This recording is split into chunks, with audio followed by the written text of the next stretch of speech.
Kesaksian istri Aibda Hashim beda dengan keterangan anaknya D.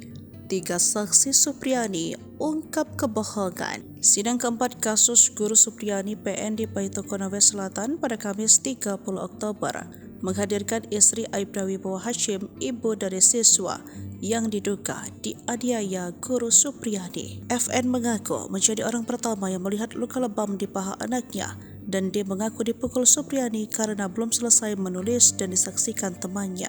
NF mengatakan teman korban juga mengaku dia dipukul pakai gagang sapu.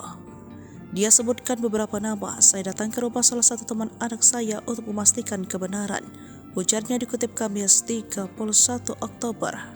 Namun, pengacara Supriyani Andra Darmawan mengatakan ada keterangan berbeda antara NF dan anaknya D jika NF mengatakan setelah dibujuk baru D menyebut dipukul Guru Supriyani. Namun menurut Andre, D baru mengaku usai 3 kali dimarahi. Ini perlu dikonfirmasi juga karena keterangan anaknya D kemarin dia dimarahi 3 kali dulu baru mengaku. Berarti tidak ada ya, berbeda dengan keterangan D, kata kuasa hukum. Selain itu menurut Andre, fakta bahwa D sempat mengaku jatuh di sawah.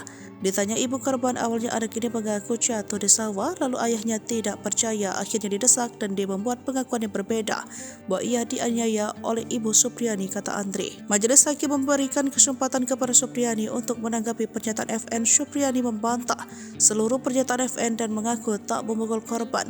Semua keterangannya tidak benar, Yang Mulia, ucap Supriyani. Kesaksian NF dan D serta suatu saksi anak yang tak disebutkan itu dibantah 3 saksi, yakni wali kelas D Lilis, guru kelas 4 bernama Nur Aisyah, dan kepala sekolah SDN 4 Baitu bernama Shana Ali. Lilis pun mengatakan pada hari kejadian Supriyani mengajar di kelas 1B dan sempat ke ruangan guru sekitar 5 menit. Tak ada laporan pemukulan itu. Saat itu saya tidak mendengar atau terima laporan ada anak didik saya dipukul, kata Lilis. Sementara itu guru Nur Aisyah mengungkap bahwa anaknya sekelas dengan D dan anaknya mengatakan tidak ada pemukulan.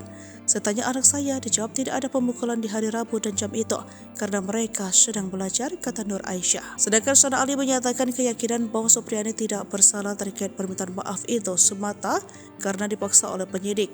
Saya tanya Bu Supriyani bagaimana, dia jawab, saya mau minta maaf tapi saya tidak salah, kata Shana Ali.